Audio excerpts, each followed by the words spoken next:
You have been facing some challenges, so to say, in the United States as well. Do you think it helps to authoritarian regimes around the world when they see that even in such a democracy like the United States, press is having some huge issues? Between the president and the press among other in the things. United States? Well, I think what's happened is because of the president's own attacks on the press in the United States, where we traditionally have had a free press and still have a free press, it has sent a signal to the rest of the world that it's okay for world leaders to attack the press in their country. That they won't hear anything from the United States protesting that.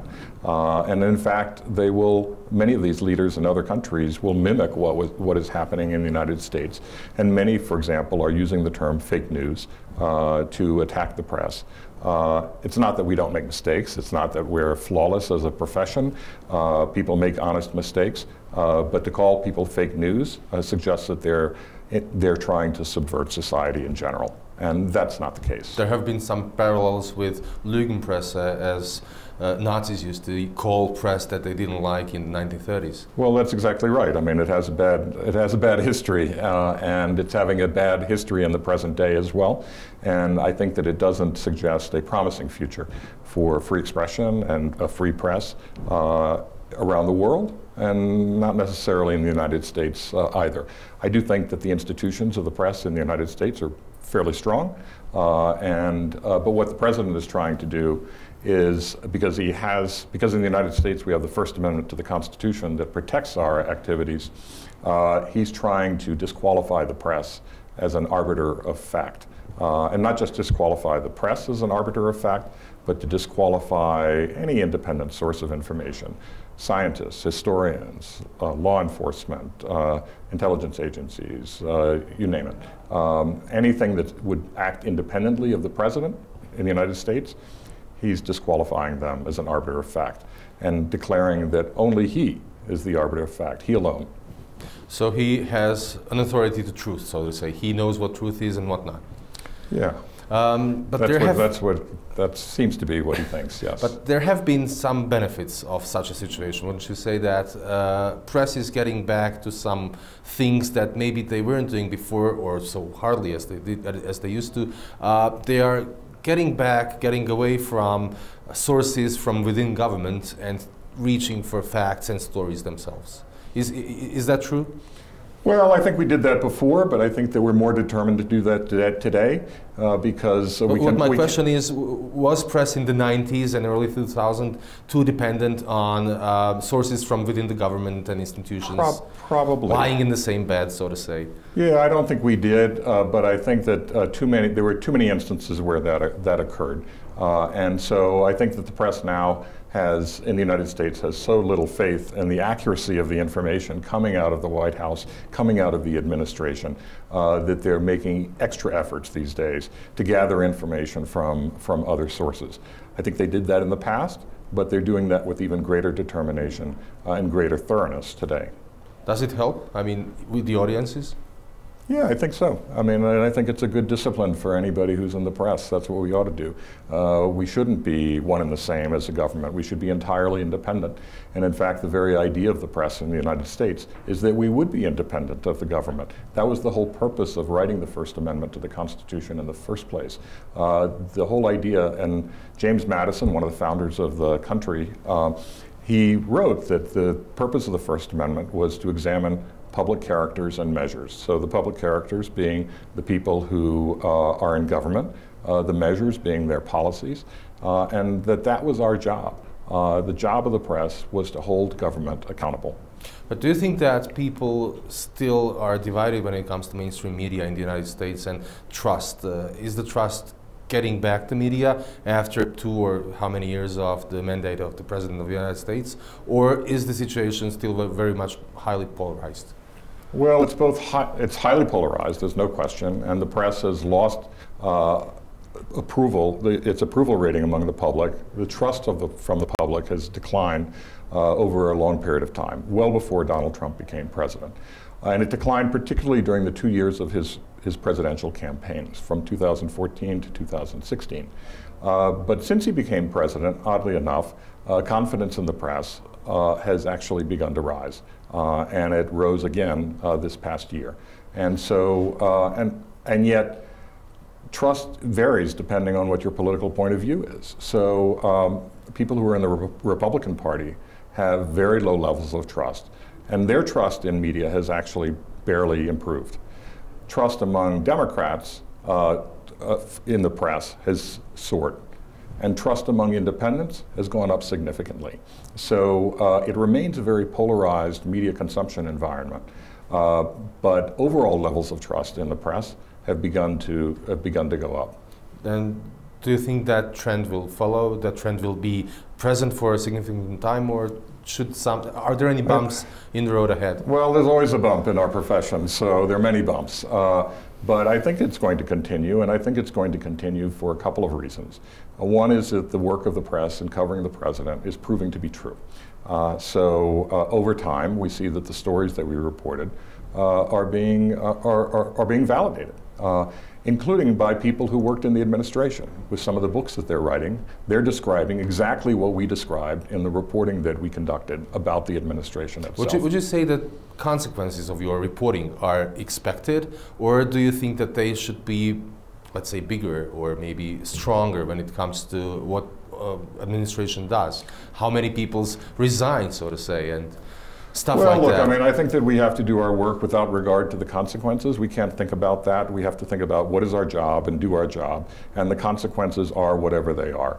But I think that it's too much to expect that there will be instantaneous consequences as a result of our reporting. I think if you look back, for example, to the Watergate scandal in the 1970s in the United States, remember that the reporting on Watergate by the Washington Post and other media outlets began during the first administration of Richard Nixon. He was reelected in the middle of that investigation and reelected by a wide margin. And so, and then after that is when all of the information came out as a result of congressional hearings, and he ultimately had to resign. Even during the campaign, if I remember correctly, reporting was described as I don't know, a spectacle of partisanship, and et cetera, et cetera. Yeah, absolutely. And Nixon's first vice president, Spiro Agnew, was a sharp critic of the press. The work of the Washington Post was described as highly partisan, that it was the work of the Democrats against the Republicans. So it's very similar to what we're seeing today.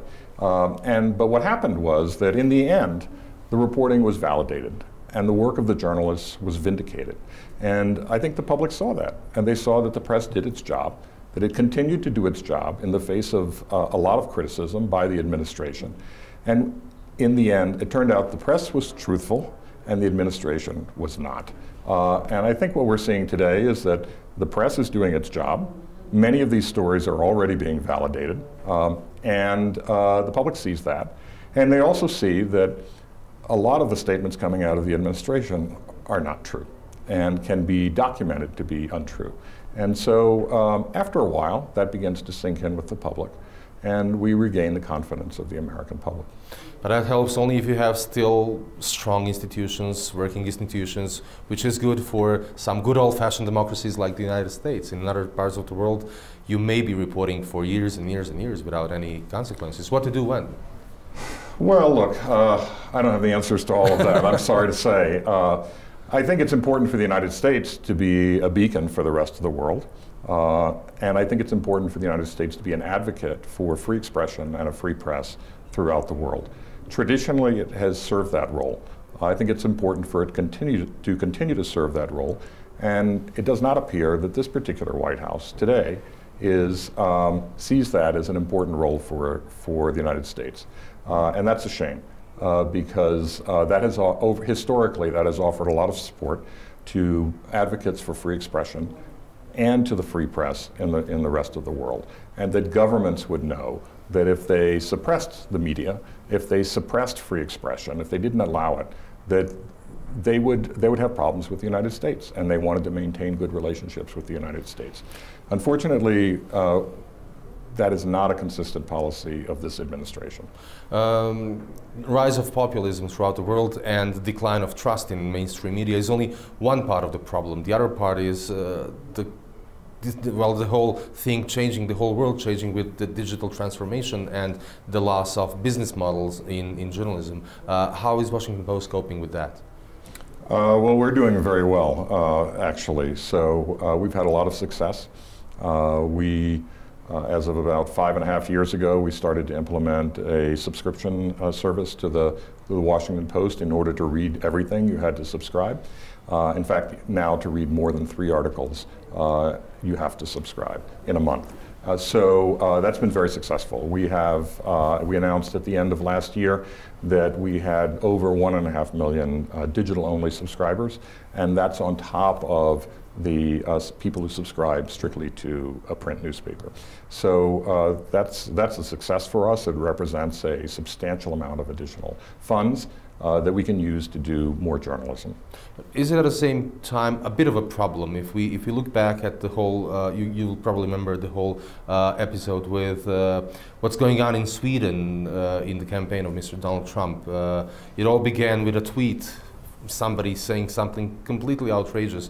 Alan Rusbridger uses it as an example in his new book. So on one hand, you have people spreading fake news on Twitter, on social media, claiming it to be true. And then if you want to go to the mainstream media outlet, you find a paywall and you don't go there. You go back to social media.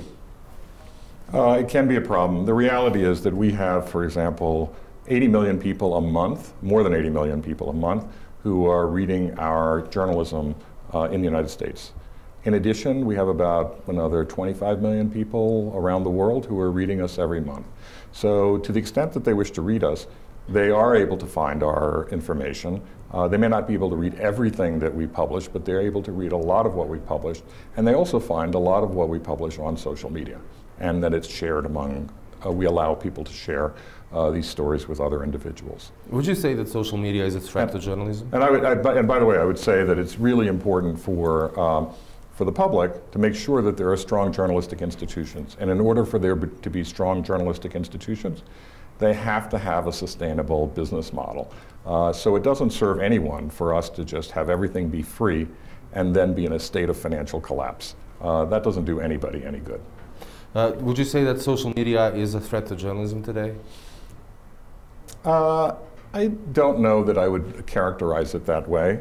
I mean, I think that it comes with a lot of risks, but it also comes with some benefits. It's given voice to a lot of people who otherwise didn't have voice, who didn't have power, who didn't have access to media, and who should have their voices heard. So that's important. But it's also allowed a lot of false information to be spread and spread very rapidly all over the country, all over a country, and all over the world, and so that's concerning. But I don't know that it's a threat to traditional media. I think that we face other issues that are a far greater threat than social media. Such as threats to our advertising model. So the reality is that Facebook and Google are sucking up the vast majority of advertising online, and that is hurting traditional news organizations. That's a far greater threat. I mean, social media also offers advantages to traditional media. It allows us to disseminate our journalism to far greater numbers of people than we were ever able to do before. We would not have at the Washington Post 80 million people a month, 80+ million people a month reading the Washington Post in the United States, and having 25 million people or so around the world reading the Washington Post. It would not have been possible, first of all, without the internet, and it would not have been likely without social media, where people could have gained access to that and been exposed to those kinds of stories. One of the most important stories of last year is the case of Mr. Khashoggi, your journalist. Are you frustrated with the way how the United States reacted to that thing that happened? Yes, we are. And the thing that happened is that he went into a consular office in Istanbul and was seeking to get documents that he needed for his imminent marriage. And he was murdered. He was dismembered. His body has yet to be found. And the Saudi government said at the beginning that he had left the consulate freely, that no harm had come to him, and they were lying. What had happened is that the Saudis had sent a team of about 15 people to Turkey, and when he came into the consulate, they brutally murdered him. And what brought that to light was the work of the press in bringing pressure on the Saudi government to finally acknowledge that, in fact, he was murdered in the consulate. But the response from the United States has been inadequate. The United States, the U.S. government has been primarily interested in its relationship with Saudi Arabia for a variety of reasons: commercial connections, military sales, the importance of Saudi Arabia to the U.S. policy in the Middle East, a whole range of personal connections between Jared Kushner, the president's son-in-law, and the Saudi crown prince. So the U.S. has been unwilling to bring tremendous pressure on the Saudi government to hold everyone appropriately accountable. Do you think some other administration would do something different? Probably, yes. Probably previous administrations would have done something different. The U.S. does have a long relationship with Saudi Arabia. Yes, it does. But in the past, in many instances, it has brought greater pressure on Saudi Arabia than it is doing today. Look, the person who appears to be primarily responsible, and the intelligence agencies of the United States have come to the conclusion that he was responsible, is the Crown Prince himself. So obviously the U.S. government doesn't want to go there. They don't want to hold the Crown Prince accountable. But in the public arena, because of the work of the press, at least we hold him accountable. Do you think that the case of Mr. Khashoggi will ever have some legal end, so to say? It doesn't appear so at the moment. I think we'll just have to wait and see. One final question. I read somewhere you don't really agree with the way how you were portrayed in the movie Spotlight. That I don't agree? Yeah, or is it exactly how you are? No, I think that, no, I actually said it was a good portrayal of me. I thought it was an accurate portrayal, first of all, of the investigation that we conducted. It was faithful to the facts in broad terms, not in every detail. And it showed sort of the evolution of that investigation. I think it was an accurate portrayal of me for that period of time, not an accurate portrayal of me as a whole person. But remember, at that particular time, I was new to Boston. I didn't know anybody in the city. I didn't know anybody really at the news organization. And we launched on a very sensitive investigation. And so at that time, I was certainly very serious. I didn't exhibit a great sense of humor at the time. I don't think that means I lack a sense of humor. I hope it doesn't mean that I lack a sense of humor. But I think for that was a chapter in my life, and I think it was an accurate portrayal of me during that particular chapter of my life. Looking back from today, was that the most important story that you were, well, not you, but your team was doing on, some team that you were leading? Well, I've been involved in a lot of important stories, so that was certainly a huge one. I was involved in our work on the Snowden and NSA documents, obviously involved in our coverage of Donald Trump. I was involved in, when I was editor of the Miami Herald, I was involved in coverage of the 2000 presidential election, and also the case of the Cuban boy who was picked up at sea, Elian Gonzalez. So all those were huge stories, and there are many others. But I think that certainly the coverage of that story, the investigation that we conducted, had to be the most gratifying story of my career, mainly because it dealt with ordinary people, people who didn't have a voice, who weren't being listened to, who had suffered because of the power of a large institution that was betraying its own principles, its stated principles. And so we were able to give those individuals a voice. We listened to them, finally. And through us, they then gained power. And through that investigation, we brought light, I think, to what was actually happening within the Catholic Church, not just in the Diocese of Boston, but throughout the United States and throughout the world. And we see that remains an issue with the Church, and it continues to grapple with it, not with great success, but it continues to be an issue that haunts the Church. And actually, giving that people the opportunity to tell their story is one of the best things that journalists and journalism can do. Absolutely. You know, I mean, I think that one of the problems today with a lot of journalism is that we do so much talking, and what we ought to be doing is a lot more listening to everybody, and particularly listening to people who don't have power. because very often they have important things to say. And we need to be the ones who are listening and giving them power. Through us, they then gain power. And so that's one of the things that we accomplished with that investigation. Well, thank you for being our guest. Thank you for your time. And I wish you all the best in your, Thank you. journalistic work. And to you as well. Thank you. Thanks.